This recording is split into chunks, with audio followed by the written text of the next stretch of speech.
So I was watching the X Zone TV channel last night when I was abducted by aliens, and they kept repeating to me over and over again, simultv.com, simultv.com. What's simultv.com? That's what I asked them. They had it written on the side of their UFO. How do you spell that? UFO. No, I mean simultv.com. simultv.com. simultv.com. Right. simultv.com. Interesting that you were abducted by aliens in a simultv.com UFO last night. Oh, yeah? Yeah. Now that you mention it, I remember now last night I was awakened from a deep sleep. My great-grandmother was standing there. She said she'd come from the hereafter to tell me about simultv.com. She even spelled it out for me. simultv.com, sonny boy. simultv.com. simultv.com, sonny boy. Wow. Yeah. Guys, you'll never guess what my psychic guru just told me. simultv.com. Exactly. Are you guys psychic too? Of course. We all know about simultv.com. simultv.com.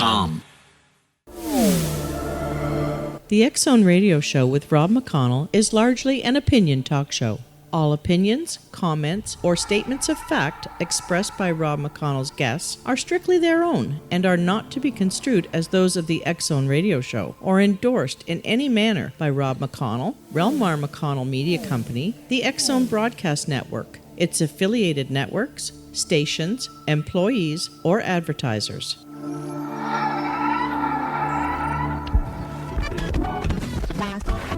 All Hit Radio.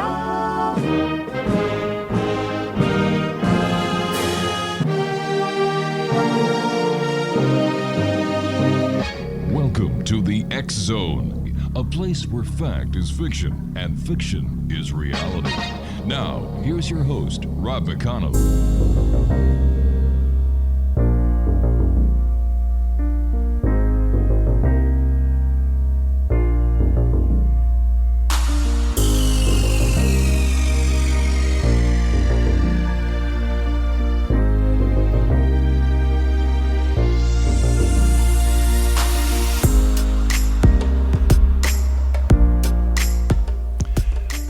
And thank you all for spending another hour with me here in the X Zone. I am Rob McConnell. We're coming to you from our broadcast center in Hamilton, Ontario, Canada, on the X Zone Broadcast Network, Talkstar Radio Network, Mutual Broadcast Network, iHeartRadio, Simul Radio, and Simul TV.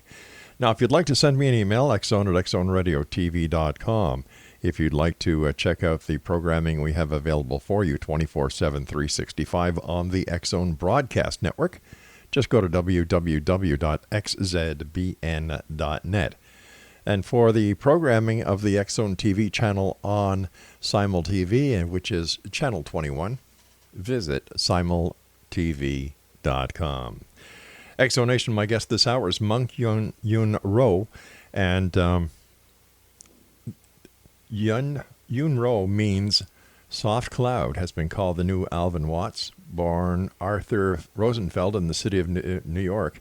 He received his academic background at Yale, Cornell, and the University of California, and was ordained a Taoist monk in, how do you pronounce that? Well, you can just say Canton. Oh, Canton. Most people know it that Okay, way. China in 2012. Host of the hit national public TV show Longevity Tai Chi, he is the author of more than 15 books, including award-winning novels optioned for film in Hollywood and Asia. Joining me now from New York City is our very own Monk Yun Rao. And Monk, welcome to the show. So wonderful to be here. Thank you, Rob. First of all, why did you decide to become a Taoist? So this is the trajectory of a lifetime, I suppose. But really, the easiest answer is I was born a seeker, and I didn't find the answers that I was looking for in the culture that was around me, and I began trekking further and further afield. And so, when I was a kid, that trekking just involved going to my mom's library and looking at things. She was a philosophy major and a lot of Asian stuff. So early on as a kid, I got turned on to all that. And then David Carradine with his TV show Kung Fu in the 80s. Yeah. I remember that. Everybody else was watching it for the butt kicking, and I was watching it to watch the equanimity and wisdom of those monks. There was one that was blind, and he could hear a cricket break wind at 100 paces, he seemed so calm. I remember I didn't know that I wanted to be a monk at that stage, but I was fascinated by it at 10 years old.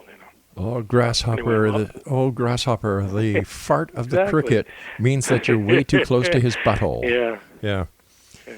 So, did you live in a monastery? So I was ordained in a monastery, and I've trained in several monasteries and spent time in monasteries, but I don't live in one. So there is you can be a lay monk, which means that you have a normal life, but you go to the monastery from time to time, or you can be a monastery monk where you actually live there. But the Taoist monks in China, many of them are young men who come from well-to-do families, because in Chinese culture you can't you can't become a monk, which means abdicating your responsibilities financially, to your family to support people. You can't do that unless you're from a family of means. So many of the Taoist monks in China, and it's certainly not true of all of them, but many of them, especially in the urban temples, go home at night to their families and come back, and they spend 7 years there. I've been at this pursuit and this discipline of martial arts and Taoism for closing in on 40 years now, so a little bit different setup for me, but same ideas. What is your ultimate goal? So I have a mission, which has been given to me by my teachers of what they want me to do, and then I have a set of my personal goals, and sometimes those things intersect, not always. My ultimate goal for myself personally is self-cultivation, and the mission I've been given is to spread these ideas in the West, as I have been doing with books and television over the years. They like that I do that. The Chinese are very proud of their traditional culture, despite the despotic stuff that's going on in China now, which resembles, the purging of traditional culture by Mao half a century ago. But generally speaking, if a Westerner is really keen on their traditions and their history and their philosophy and their culture, they appreciate it. Okay. Why do you want to bring Taoism to America? So I look around, and the things that I see are so disturbing, whether it's the problems that we have in our personal lives, the anger, the angst, the depression, the suicide, the drug abuse, the racism, all the things that we are reading about in the newspaper every day. And then also, Taoists traditionally have a keen sense of the natural world and an affection for it and respect for it. And I'm watching this, global holocaust and in other sentient beings on the planet and our environment, and I'm just thinking, these ideas would be very helpful in changing the way people look at themselves and at the world. If we were to visit somebody's house and they treated their house the way we treat our planet, there would be urine and feces everywhere, and things would be decrepit, and the roof would be coming in, and there would be leaks, and it would smell bad, and we would go, my goodness. Yeah, it sounds like the country of India. What kind of the country of India in places does look like that, and just generally what we're doing to the planet, we don't really think about it as our home. So Taoism has a real root in watching and learning from nature, and I don't know that you would call it nature worship, but the study of nature and the appreciation of nature is a core tenet. So let's call it the awareness, people, the awareness of nature. So awareness is step one, right? And then you have to be sensitive to it and care for it and believe that we are part of it, and if we destroy it, we destroy us. I don't believe that self-centered view is the only view, but it seems to be the one that many people respond to first. Sure. Let me ask you this. If Christianity can't do it, if Catholicism can't do it, and the other religious philosophical organizations and beliefs that are out there can't do it, why do you think Taoism can do it? It's really quite different from those. And in fact, some of these Abrahamic faiths are at the root of the problems that we have, at least with the environment, because there is this notion, this biblical notion of hegemony over the natural world being granted to human beings, and a concomitant idea that human beings are separate from the rest of nature, created in God's image and all that stuff, and sort of sit above with the job of stewardship. And that notion of stewardship has kind of been perverted to, it's all here for us. It's our sandbox. If we want to crap it up, we can do that. Everything is here for us. And that root idea, which is in Western culture, is not in Eastern culture. Now, having said that, the modern Chinese nation is committing a more grievous environmental holocaust than we are. Time. When I go there, I'm aghast at what their natural world looks like, but, they're not following Taoist principles. Well, let me ask you this, and I've got to take my commercial break shortly. If it's not being followed in China, where I believe Taoism started, and they're the worst offenders of the ecological state this planet is in, how do you expect anyone else to follow the lead if the country where the organization was founded doesn't follow it? Well, if you're following the news, you recognize that what's going on in China is religious intolerance. So they've been extinguishing religions left and right. They've kicked out the Christians. They're clamping down on the Buddhists. I read a day or two ago that they just destroyed a Taoist statue on the mountain that the greatest Taoist sage was supposed to have been born on. It was I don't remember, 60-foot statue that was put together by the villagers, and the government came in and took it down. So the fact that a tyrannical regime is destroying religious institutions doesn't obviate the value of those institutions. All right, stand by, sir. We've got to take our first break. Exo Nation, our guest is Monk Yoon Ro, and we'll be back on the other side as we investigate the world of the paranormal, the science of parapsychology, and everything far and few between here in the Exo from our broadcast center and studios in Hamilton, Ontario, Canada. I'm Rob McConnell. Don't go away.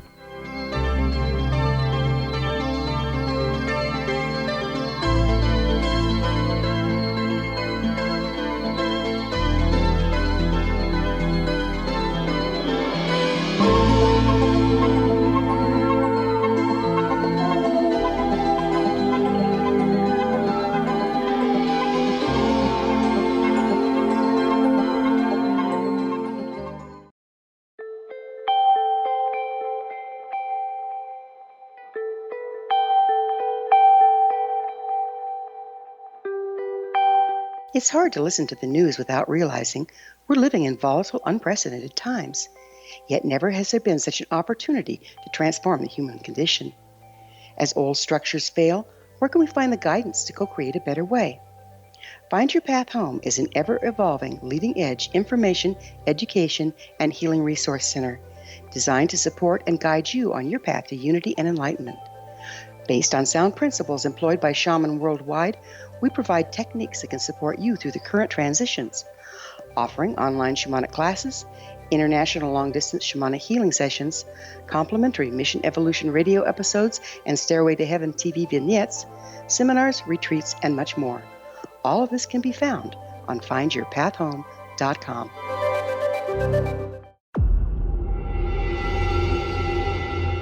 Whether you're a skeptic or a believer, join me, Rob McConnell, as together we'll investigate the world of the paranormal and the science of parapsychology here on the X-Zone Radio TV show on XZBN and the X-Zone TV channel on Simul TV. Since 1990, the X-Zone Radio TV show has been the place where people dare to believe and dare to be heard. Together, we'll investigate UFOs, aliens, ghosts, Bigfoot, psychic phenomenon, lake monsters, conspiracy theories, government cover-ups, the truth embargo, alien abductions, ESP, haunted locations from around the world, and so much more. With over 28 years of broadcasting and more than 4,500 individual guests, the X-Zone is truly a place where fact is fiction and fiction is reality, as evidenced by the credibility, integrity, and professionalism of the guests that we bring to our international audience. If you have seen a UFO, had a close encounter, seen a ghost, Bigfoot, lake monster, or a story that you would like to share or have investigated, contact me, Rob McConnell, by sending me your email to xzone@xzoneradiotv.com, or you can call toll-free 1-800-610-7035, extension 143, and on Skype, Xzone Radio TV. For more information on the Xzone Radio TV show with yours truly, Rob McConnell, visit www.xzoneradiotv.com or www.xzonetvchannel.com or simultv.com and xzbn.net. Until next we meet here in the X Zone from our broadcast center and studios in Hamilton, Ontario, Canada, always remember, X Zone Nation, keep your eyes to the sky and your heart in the light.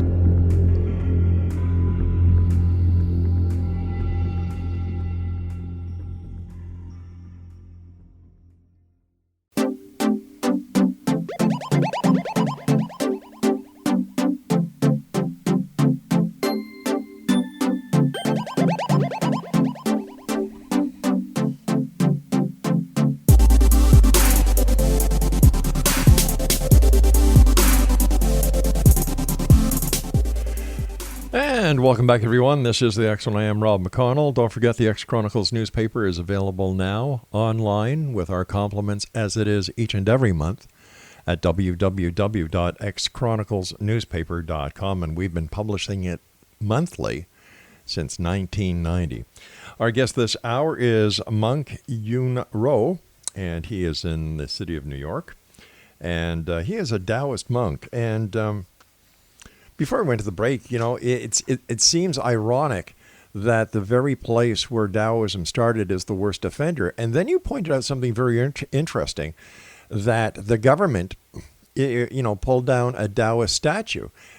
And we've got the same thing happening in the United States when people in the South are having their statues of Robert E. Lee and other Southerners pulled down by the government. Ironic. It's a funny parallel, isn't it? Yeah, I mean, I suppose on some level it is. Mm-hmm. I don't know that, there doesn't really seem to be any political juice around Taoism in China, although what is interesting is that traditionally, and by that I mean during the long throw of 5,000-year Chinese history, the Taoist monks, the Taoist masters, at many times in that history had very vaunted positions as the people who whispered in the ear of the emperor. They were the magicians, the shamans, the wizards, the sages to whom the emperor would turn to ask such questions as, look, I've only got so many soldiers, and the enemy is coming at me from all sides. Where should I send them? North, south, east, or west? And the Taoist monk or master would have to sort of read the cues that he picked up from the court and from sources that he had, and maybe also from watching nature. And I can give you an example of what I mean. And he had to advise the king. And if he screwed up, then everybody died, including him. The barbarians overran them. And if he was right, then he became, the second most powerful person in the country. So there is this long history of Taoists being sort of whisperers in the ear of the powers that be. So I guess it wouldn't be completely accurate to say that there's no political content to the presence of Taoist statues or Taoist teachers. But I guess to help understand it better, the government in China now, as Mao did, in the previous generation or two, just doesn't want any competition for loyalty or power, and so they're just eradicating everybody. They're doing these purges, and that's sort of a separate question as to, what are the worthwhile tenets and ideas behind Taoism. This is all politics. It doesn't have much to do with the ideas. How many Taoists, based on your best approximation, are there in the United States? So, one can only go by, people who call themselves Taoists. And I really, and I think so many martial arts practitioners, particularly if they're following Chinese Kung Fu styles, many of those styles, although not all of them, have a Taoist basis. So, I think in the number of people who read books like the Tao Te Ching and the I Ching and the Zhuangzi, which are well known in Asian and Sinophilic circles, they say that the core text of Taoism is the second most widely translated book in the world after the Judeo-Christian Bible. So it's not really a fringe religion, and it is one of the largest. It's one of the 5, big ones, I guess, on the planet. But how many of them there are in the United States, I really don't know. I think there are probably about 50,000 Taoist monks all over the world. Obviously, a lot, many, many fewer than that in the West. It's And is your job or your goal to recruit as many people into Taoism as you can? So I don't know that I would say recruit. We don't really have that idea. We don't proselytize, and we don't have any of that. I remember that my abbot once told me, it doesn't matter what you call these ideas. If you want to call them, turkey stuffing or gobbledygook, feel free, as long as people understand, principles like humility and frugality and compassion, and as long as they understand the ideas of harmony and balance and following lessons of nature, you can call it whatever you want. So we're not. I don't think of myself as looking, to recruit followers or converts. We don't really have any of that. But I just noticed that there are so many useful ideas in this philosophy, and some people consider it a philosophy, not a religion. But there's just many useful ideas, and one core one is that there was this saying, I think it was Gandhi, who said, be the change you want to see in the world. Well, that statement lends itself or raises 2 how questions, right? The first how question is, okay, how do I change myself? And the second how question is, how does changing myself have the effect on the world that the statement implies? And so, Mad Monk Manifesto, the book that I'm with you to talk about, addresses those things very clearly, and it starts by talking about changes that we can make in our own behavior and in our own lives, which, ripple outward to those around us, and eventually, like dropping a stone in a pond, to a wider and wider community. And so if I have a goal with the book and with these ideas, it's to drop that stone. Once again, it seems that everything that you just said about Taoism has been tried before and it's failed.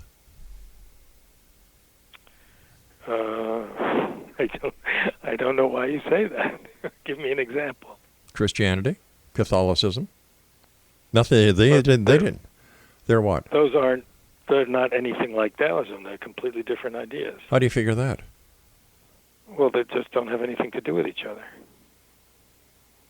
There's no God in Taoism. Okay. There's no required belief in the supernatural. There's no hierarchical organization which tells you what to do. Well, there's no request for tithing. There's no request for obedience or subservience.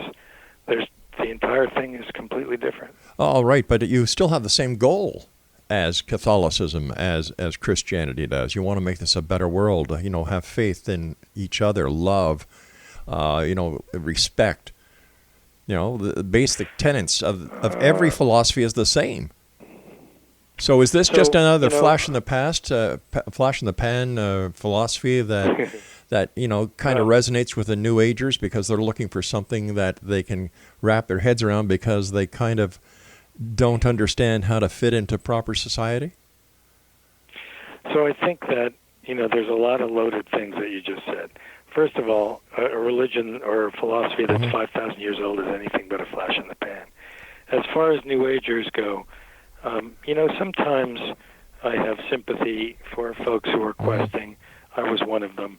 Oh. I'm not sure that I generally feel like New Agers study anything in particular deeply. If you really want to do Taoism, so to speak, if you really want to understand those ideas and put them to work in your life, you got to work at it. That takes practice. It doesn't mean, showing up at a ceremony or reading a book. Right. Even what I hope is, my pretty good book, that's not enough. You can read the book, but then you have to do the work. As far as, the goals of Christianity intersecting with Taoism, I'm not an expert on Christianity, but I know that there's a lot of things in Christianity, the idea of an afterlife, the idea of heaven, the idea of being judged, all those things which, if you're a good Christian, you want to go to heaven, you want to be joined with God and so on. We don't have any of that stuff. So it's really not similar in any way. So it's a philosophy based on while you're here only. Totally. So what happens to a Taoist when they die? That's it. Really? End of the game. So, some Taoists admit, we are more agnostic than atheist, I suppose, because we don't say that we deny the possibility of something like reincarnation or some other level. We just don't know. And our attitude is we'll find out when we die. In the meantime, we got work to do.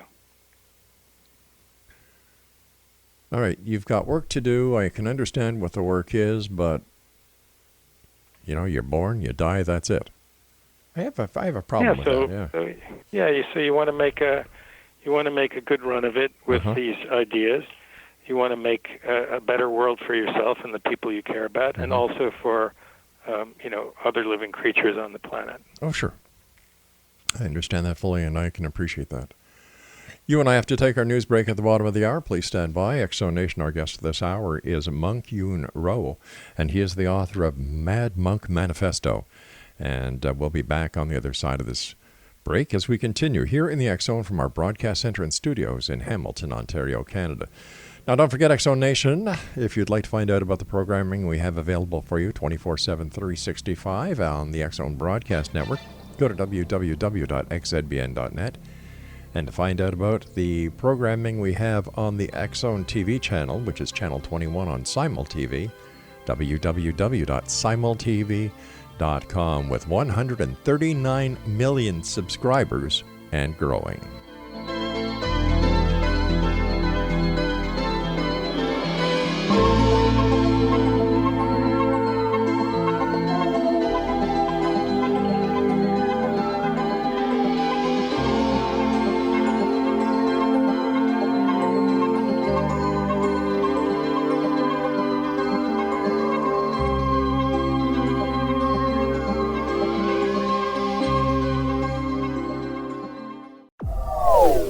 They are here, and they've been here for thousands of years, making their presence known in the shadows. They might be seen by a lonely motorist on a deserted road late at night, or by a frightened and confused husband in the bedroom he is sharing with his wife. But who are they? What do they want? Why are they here? Perhaps most concerning, has the government been aware of their presence all along? The new book by Elie Marzulli, UFO Disclosure, the 70-year cover-up exposed, delves into the world of UFOs. Can full disclosure be soon? Order now and receive a free hour and 37-minute DVD on the UFO phenomenon. UFOs are real. Get both the book and the DVD, a $40 value, for only $19.99. To order your book and DVD today, go to lamarzulli.net. That's LAMARZULLI.net. Rob McConnell here, presenting an overview for Nicholas Paul Jennings, author of a fascinating book, Amen. It presents facts revealed by Egyptologists, facts that enable us to understand why Amen is the beginning of creation of God. It provides recommendations for religious leaders of the major religions to unify their beliefs and teach the Word of God. Love one another. Amen informs people how mankind conceived God. It was the Egyptians that developed the concepts of a soul, a hereafter, and Son of God. And finally, after the worship of many gods, they conceived the belief in one universal God, the maker of all there is. For more information, visit www.futureofgodamen.com. That's www.futureofgodamen.com.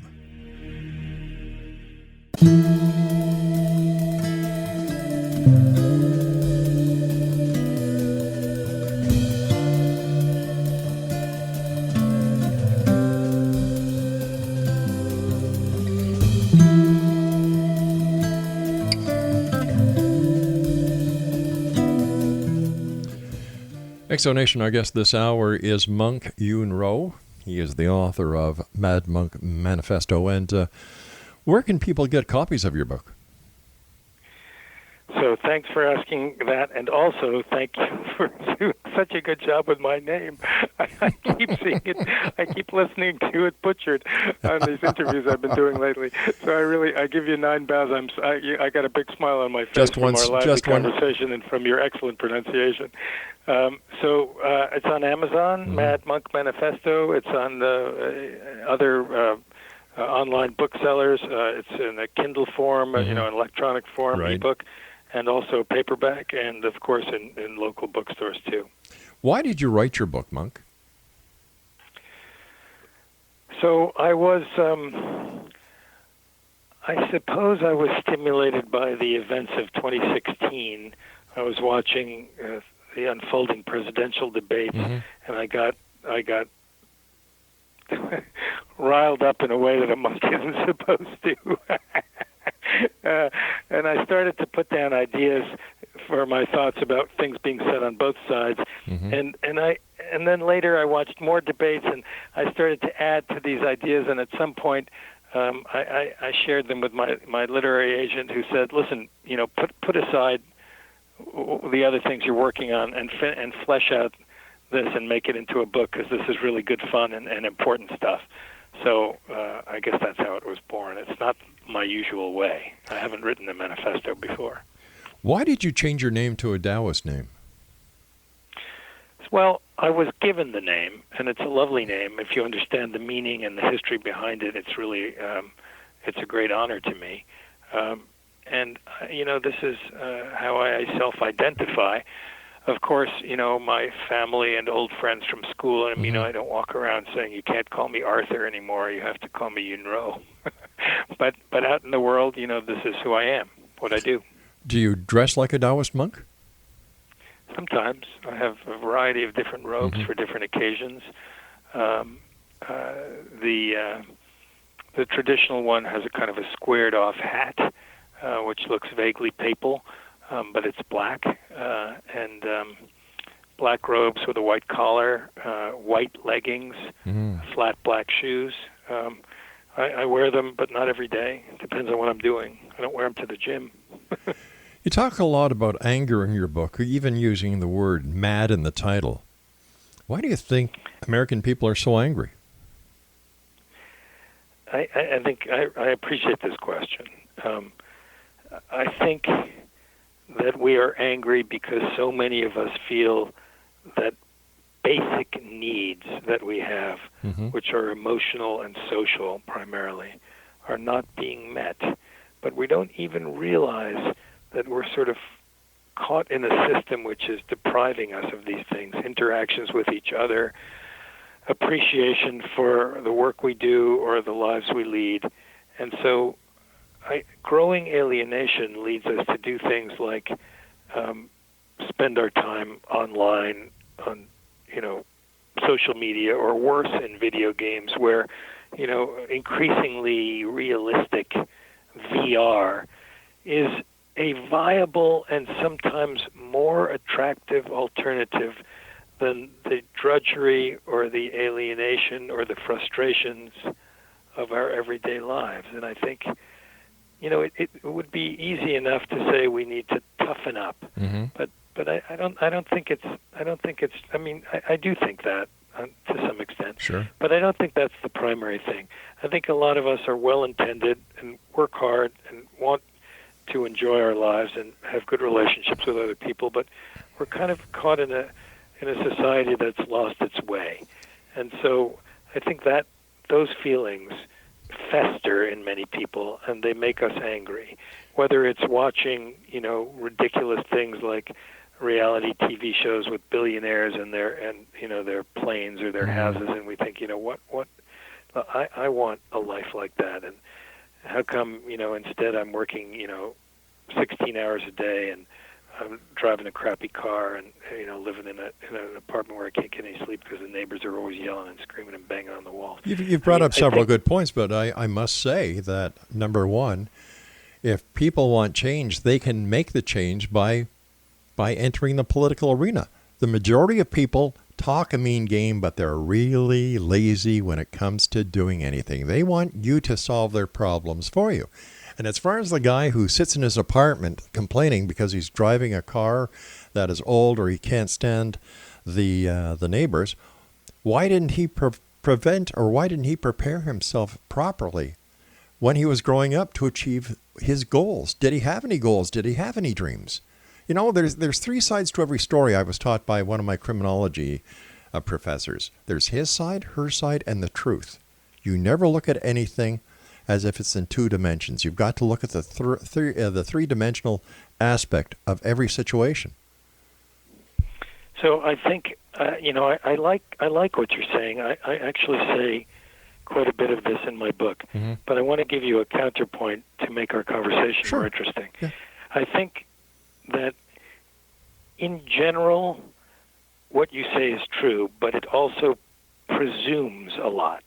So number one, when we talk about goals and we talk about what to do and getting off your duff and doing things and becoming politically active, that presumes a great deal of empowerment and knowledge and sophistication. It's not that a lot of people don't want to do the things you just said. I think most people do. I would disagree that most people are lazy. I don't think most people are. I don't think most people don't care. I think most people have absolutely no idea how to do these things. But they can learn. They can learn. Okay. I agree they can learn, which is why I wrote my book. It's a way to help people learn. But even learning itself, one of the best things that we could be taught, but we're not as kids, is how to learn. This is not really a part of most people's education. Education is a subject that I engage a bit in the book. But, when there is a system that wants things from us, as opposed to wanting things for us, then the deck is stacked. And some people manage to figure out how to beat it, but that doesn't mean that the people who don't figure that out are bad people, or lazy, or wrong, or dumb. Give me an example. Give me an example. Give me an example of the deck being stacked. I think education is not available at the same level to everyone. So if you are born into a wealthy family and you can go to a private school and go to a private college, as I did, by the way, you immediately gain access to all kinds of opportunities which you simply cannot do if you were born in the barrio, go to public school, go to a community college, and then try to get a job. It's not an equal playing field. It just isn't. So, that's one. You asked for one example. It is if your marks are good enough, sir. It is if you have the aptitude to prove yourself. Absolutely not. I disagree with you. I disagree with you, sir. No, yeah, I get it. We disagree on this. If your marks are good enough, you may be admitted to a top school, and then your parents are presented with a $75,000 bill a year. Okay. And there it ends. Right? So for some small percentage of people, they can get a scholarship. Yeah. Some of these schools give them a scholarship. But, the dreams doesn't take off because you have good marks and you're smart. You have to have the opportunity. You have to have the means. So, there's, again, you asked me for an example. There are so many others, but this is a good one. This is a good one. There are people who just don't have those opportunities. And the idea that this is really, in fact, a level playing field and all you need to do is be disciplined and work hard just isn't true. You do need those things, but you don't need only those things. So what are we doing, passing the buck to society or on to the people who have actually made the grade? Well, I don't know that I would use the phrase passing the buck. I'm not interested in pointing fingers. I'm interested in seeing how we can change it. So certainly in Mad Monk Manifesto, I talk about, what a more utopian society would look like. And when people say, boy, this is like, I read your book and those really sound like great ideas, but they're totally unreasonable and unreachable. I mean, we're never going to get to that. My answer is there is some value in putting forth what it would be, what we would like to see, and what an ideal society would really look like. Because once we have a pretty clear idea of that, we can begin to do the work of getting to it. If we don't really even agree on what it would look like, we're just going to kick around in the mud. Geez, I don't know. That sounds an awful lot like being a good person here on earth, following the Ten Commandments and earning your way into heaven to me. Well, there's so much there, the belief in the supernatural. And, our gods are, of course, between our ears. Every culture has them. Every culture thinks that theirs are the one. The god of the Old Testament was a Babylonian, Assyrian god. I think it was a god of storms or something, Yahweh, and he was one of a pantheon of gods. Yeah, but once no matter what, no matter.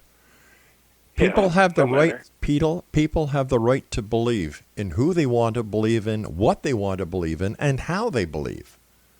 Absolutely. That is their right. Agreed. So we'll be back on the other side of this segment as we wrap up this hour here in the X Zone from our broadcast center and studio in Hamilton, Ontario, Canada. Don't go away.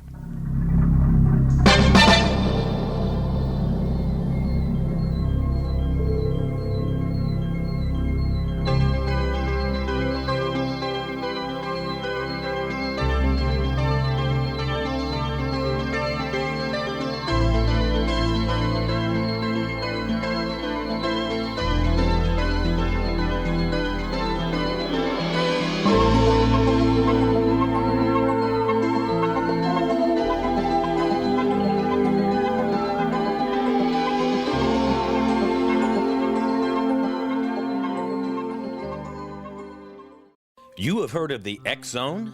Now watch it on Simul TV, plus 500 video games, live TV channels, free video on demand, worldwide, and more. Does this sound like tomorrow's television? Well, it is, but you can have it today, right now. It is Simul TV. Simul TV offers what the others only wish they could provide. 15 exclusive channels like X Zone, sci-fi, and horror. We are worldwide. No other provider offers that. 500 built-in video games. No need to have an extra expensive system. We have them included. Free video on demand. Live streaming events from around the world. Interactive online network, and much more. Tomorrow's TV today. Simul TV. Sound too good to be true? Well, it's not. You can have Simul TV today. Sign up at simultv.com. Do it today.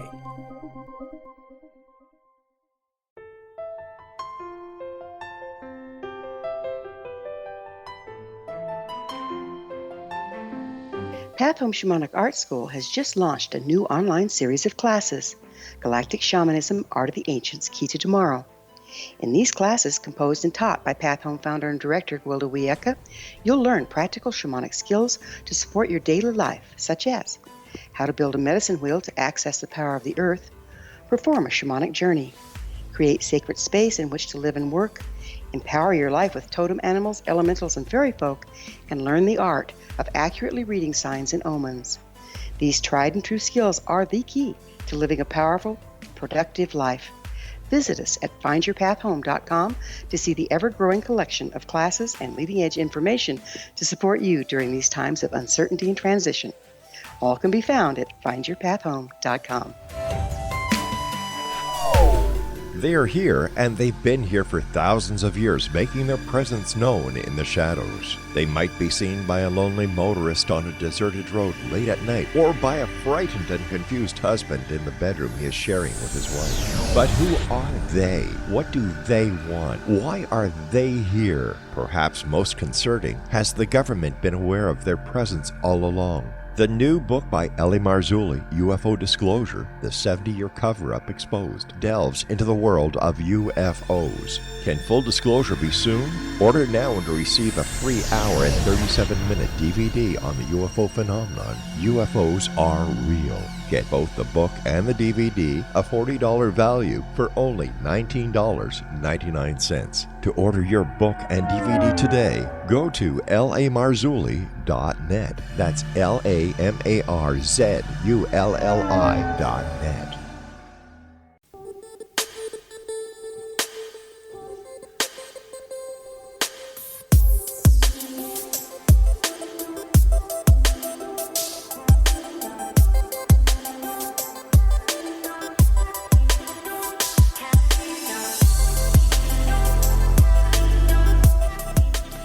Exonation, our guest this hour is Monk Yoon Ro, and he's the author of Mad Monk Manifesto, and it's available at all online bookstores. I have to ask you this, Monk. Your title is Mad Monk Manifesto. Why not Angry Monk Manifesto? Because mad has, is, kind of makes people think that you're a little loony. That's why. That's why I didn't make it angry. Well, of course, I wanted the alliteration in the title. I like that better. But but there is some delicious craziness to writing something as utopian as this, and I embrace it. So there's a bumper sticker that I've seen around over the years that if you're not outraged, you're not paying attention. I like that, and so there is a little bit of sort of emotional juice that comes to me from seeing things that I think are wrong and bad and wanting to help fix them. But the crazy part is also part of the charm of this whole thing, because it really is a whole different way of looking at the world and at the things we take for granted. And I don't by any means expect everybody to read the book and nod and say, yes, I agree with all of that. But if I've done my job, then people are really thinking hard about the positions that they've had on things and wondering whether there might not be another opportunity, another option, another way of looking at things. Without spoiling it for your readers, could you give us an idea of what your idea of utopia is? So I think that if we could see the planet and each other as not other, so with a capital O. So the Taoist idea is that the view that we are disconnected from nature and from each other is a false construct of our brain, and that actually if we were able to see, if our sensorium were more expanded, if we were able, for example, to see more different frequencies of light, or hear more different frequencies of sound, or perceive more vibrations and energies that are out there, and we can see them with scientific instruments, but we can't see them in a way that we can emotionally connect with. But if we were able to see things differently, we would notice that there is this vast sea of vibration and energy. The quantum scientists tell us about it. The Taoists have been talking about it for 5,000 years, and that we are all part of it. One way to think of it is that, each one of us is like a glove. And when I continue with this metaphor, you may feel that it resembles a Judeo-Christian metaphor, but in a slightly different way. And the glove is motivated by this hand. We don't have a name for the hand. We can call the process Tao, T-A-O or D-A-O. But Tao is not an entity like God would be. It's not a creator. It's just a process that is ongoing in the world. And so when we die, the fingers withdraw from the glove, and then they go into some other glove. And this doesn't necessarily imply that we're reincarnated, because that glove may be over and that's it, as I said earlier. But once you begin to see that it's all the same glove is motivating all of us, and you spend some time meditating and doing other practices that expand your consciousness a bit, you become much more sensitive to the fact that all the barriers and us and them ideas that we put forth in the world are our own constructs, and if we built them, we can take them down. All right, if we built them, we can take them down. But what happens if the others involved in our life are unwilling to let them be taken down? Then what do you do? You said earlier that people can believe in, and you felt strongly about people having the right to believe whatever they want, and I agree with that. Yeah. And I guess the idea here is that I'm never going to say that anybody is forced into taking things down. All we can control is us. Right. And this is a core message of one of the famous books that I mentioned earlier, the Tao Te Ching. And that whole wonderful little book, it's a small book, it's only about 5,000 words. That little book is just about this idea that we work on ourselves. We don't worry about we don't attach to outcome, and we don't force anybody else to do anything. But the fact that we are doing this work on ourselves does have an effect, as in my aforementioned metaphor of the stone dropping in the pond. So, for example, let's say that you have one person in your family who becomes vegan, and most of the other people in the family think this is absolutely, this is the land of fruits and nuts and the most ridiculous thing ever. And yet, after a year or two, when you get together at holidays, you notice that this person has lost a bunch of weight, has a ton of energy, is thinking very clearly, and has, really seems happy and healthy and not restricted, doesn't seem to have the same back pain that we do, doesn't seem to, have the same sore knees, doesn't seem to anger as easily, and you begin to wonder, wow, that's interesting. I wonder if all that stuff has to do with that diet. And so then you talk about it with that person. I go, I found the same thing. When I was eating meat and I was doing all this other stuff, I felt like crap all the time. And now, I didn't know that it was really going to be like this, but I thought I'd give it a try. Sure. I was desperate. Maybe I was sick. And so I did this. And it really does have all those effects. So when you see this, nobody forces you. You look at it and you go, oh, okay.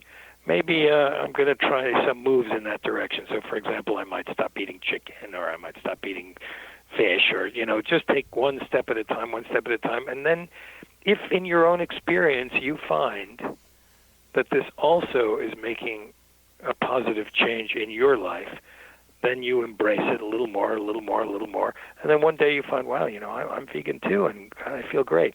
And now there are two people in your family that do this. And so, this is the way these things go. They go by example. They don't go by force. And the Mad Monk Manifesto is full of these kinds of ideas. And nobody is saying you should eat the whole pie or have it rammed down your throat. But it's a useful handbook for these kinds of ideas. You try them, and if they work for you, you embrace them. If they don't, you throw them out. What is the difference between Taoism and the Hare Krishna group? Oh, absolutely nothing to do with each other. Totally different. And I'm not an expert on Hare Krishna. Hare Krishna is an Indian discipline. I think it comes from Hinduism, if I remember right. But there's no connection whatsoever. So we won't see a Taoist at the airport trying to sell flowers. It's a lovely idea. I'd be happy to do it sometime, but I don't think so. Yeah. It sounds like there's a lot of similarities between what you're talking about and what the hippies were trying to get across in the 60s. Well, I view the 60s as the pinnacle of American culture, but I don't really think that that's true. I think that there were a lot of dabblings, and you mentioned earlier the New Age thing, and you make the reference to the hippies. The problem that the hippies had is that they didn't have authentic information for the most part, and so they were well intended.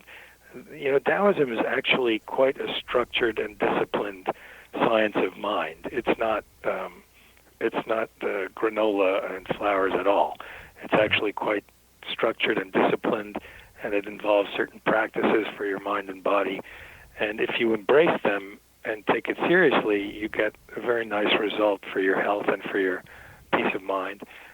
But it doesn't necessarily connect with any political position, nor does it connect with, free love and all that stuff. It's really not that. So I understand meditation is a significant and important part of Taoism. It is. Can you explain why?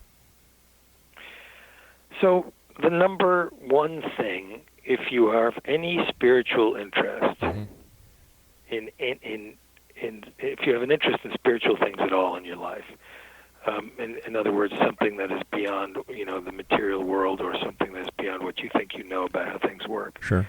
The very first job you have to do is you have to recognize that something is going on. So that simple statement is actually not a trivial one. So whether you go out on a boat and turn off the motor and sit a few miles offshore and just listen to the water and watch the currents, whether you go into the forest or the desert and just spend some quiet time, sooner or later, if you're quiet, you will notice, wow, something's going on. What do I mean by that? I mean that there is some progression, some process ongoing. Fish appear and then they disappear. The trees move. Your heart beats. Things are happening. Something is going on. Now, this sounds, at first blush, like an obvious and trite statement, but it's anything but that. The actual recognition that something beyond your understanding and control is going on, something larger, is job one. And so meditation is just like, meditation is an exercise training for your mind. People have all kinds of different things they like to do for their body. Maybe some people like tennis, some people like ping pong. Some people like to swim, some people like to ride their bike, some people like to play ball, some people like to run. There's all kinds of things you can do with your body, and is one better than the other? I wouldn't say so. Monk, I hate to do this, but we've run out of time for tonight. I want to thank you very much for joining us and Exo Nation. The name of the book is Mad Monk Manifesto, and it's available at Please Amazon.com. pick up a copy if you can. We'll Thank be you back on the so other much. side of this commercial break as we continue here in the X Zone from our broadcast center and studios in Hamilton, Ontario, Canada. Don't go away.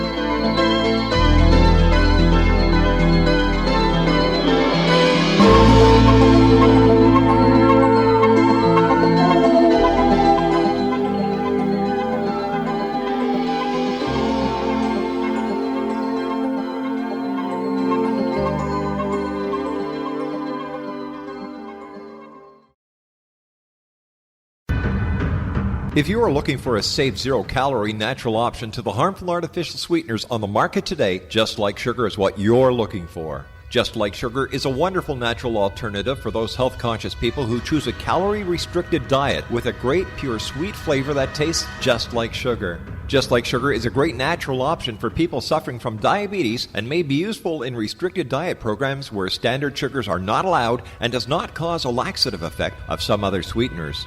Just Like Sugar comprises a perfect blend of chicory root fiber, natural calcium, natural vitamin C, and Just Like Sugar's sweetness comes from the natural flavors from the peel of the orange.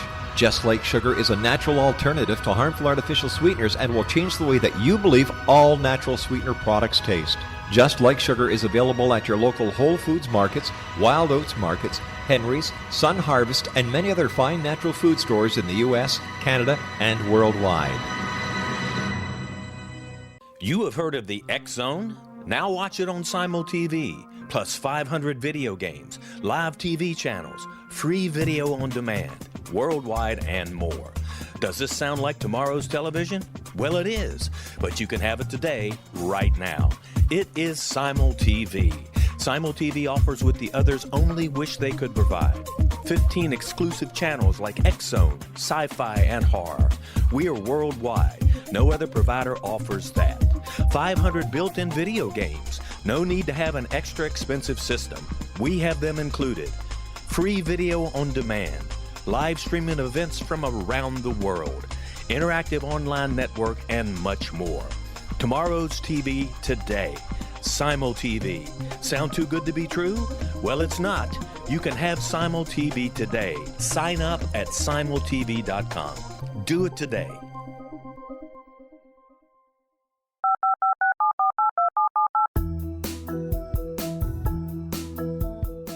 Did you know that when you're on the road with limited data or Wi-Fi, you can still listen to the X Zone radio show with Rob McConnell, The Science of Magic with Gwilda Wiyaka, X-1, Dimension X, Space Patrol, and every minute of the X-Zone Broadcast Network by calling 213-401-0080, courtesy of Audio Now. No smartphone, app, or internet needed. It saves your data plan, and it's free if you have unlimited minutes. Call 213-401-0080 to listen on any phone, anytime, anywhere. Remember 213-401-0080 for the best of the paranormal, parapsychology, and sci-fi radio programming anywhere, 24/7, 365.